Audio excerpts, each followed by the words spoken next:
a gwine úsle is brailam mar cahirla costa forbartha na glithe cum an lúc le scoil. Fíor cuoin fáilte a roidd ilig hig cógáil forbartha na glithe 2017 an seo I Bárc an Crócaigh. Tá sé sothaice ón slua mór atá bailithe an seo go muineann sibh antarmha as an ócáid bhliantúil seo. It's a great honour and privilege for me as Chairman of the National Games Development Committee to welcome you all here and to open the National Games Development Conference for 2017. I issue a special word of welcome to the many speakers, contributors and exhibitors, and I look forward to their contributions. The annual conference is synonymous with the start of the GAA season, as all our units, clubs, schools and counties, we set out our plans and programmes as we go about to attempt to realise the goals and dreams for the year ahead. The conference is a very important event in the calendar for the Costa Forbartha na Glithe because it's an opportunity to review the extent to which we are living our values as we prepare to refocus on challenges and appropriate strategies for the season ahead. From a games development context, driving a programme of regular and meaningful games at all levels is fundamental. And it is essential that this is backed by good quality coaching, which provides for every player getting the opportunity to reach his or her potential. There must be due regard for the child, the youth and the adult stages reflected in the coaching structures where best practice, player welfare and the needs of the players are fundamental and enshrined in all our activities.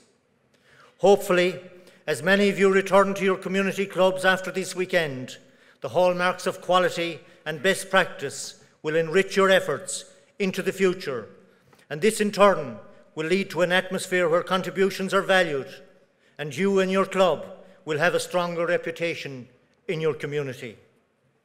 A primary responsibility for the National Games Development Committee is to implement plans to maximise participation, raise standards and ensure that our games are competitive and enjoyable for all.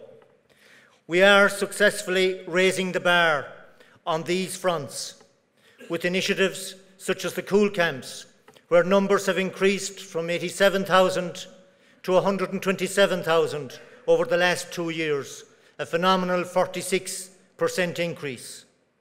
This response shows that our standards and our value for money are key to this success. In addition, since the introduction of the Go Games initiative a number of years ago, there has been a phenomenal increase in the number of children playing Gaelic games. We also provide for the talent academies and the development squads, nurturing those who wish to explore their inter-county potential. A concern for the association has been the significant drop-off in participation from 12 to 17-year-olds in both rural and urban areas. Now, youth super games centres are being developed in each county, and in 2016, we had 124 super games centres across the country, and we are endeavouring to increase this to 171 in 2017. In both of the Féiles, hurling and football, there has been a 64% increase in the numbers over 2 years ago. The Celtic Challenge for under-17 hurlers has been the outstanding success story of the past 12 months. And I want to applaud the efforts of the Hurling Development Committee, who led this initiative with Pat Daly.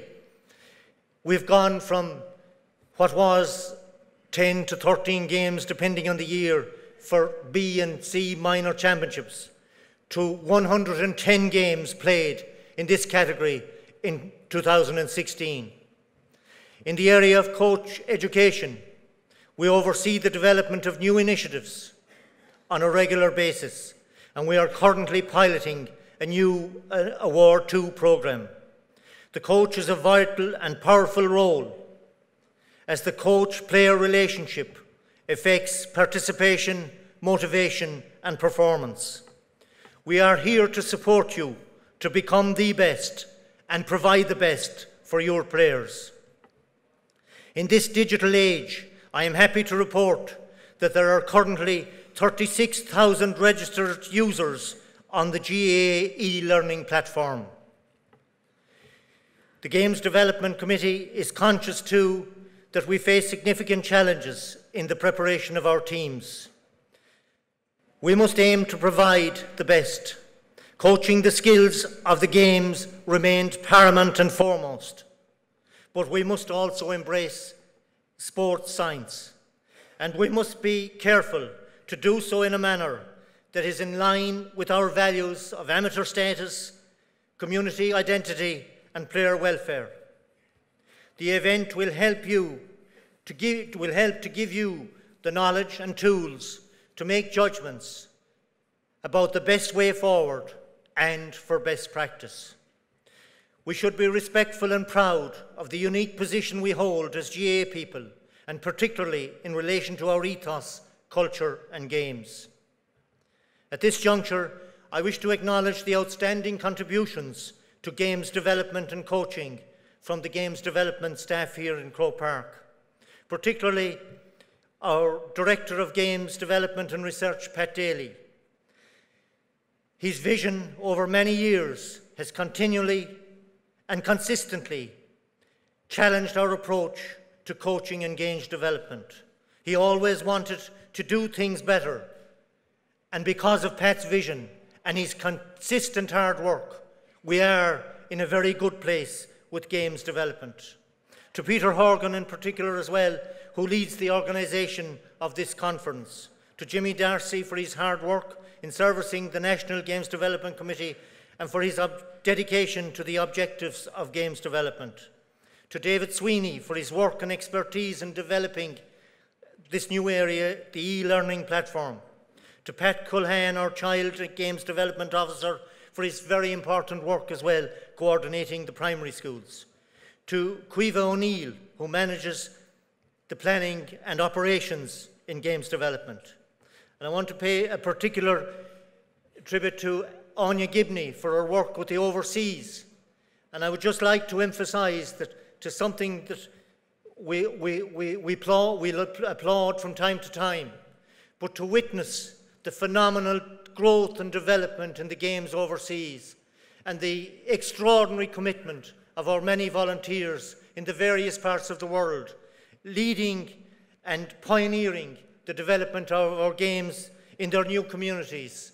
I wish to acknowledge it tonight as being one of the great developments in Gaelic games, and I know they're going to go from strength to strength.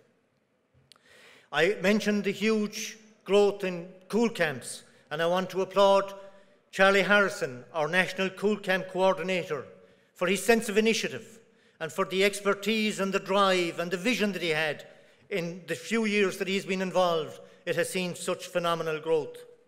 I also express our gratitude to the members of the Coiste Forbartha Naglihi, the National Games Development Committee, for their contributions and their sense of initiative and attendance at the various meetings and events during the year. This conference provides a unique opportunity to you, the grassroots, for your important input into processes and to be part of the shared vision as we venture forward. It also provides an opportunity for you to network with colleagues across the country and for social interaction. And I wish to conclude by emphasising our goals again. More people playing our games, raising standards, more fun and best practice. And as you go forward from this conference after this weekend, I hope that you will be enlightened, refreshed, fulfilled with conviction and better equipped for the challenges ahead. Go Emilia Mahagif, agus Gonyair Eilish and Kogol.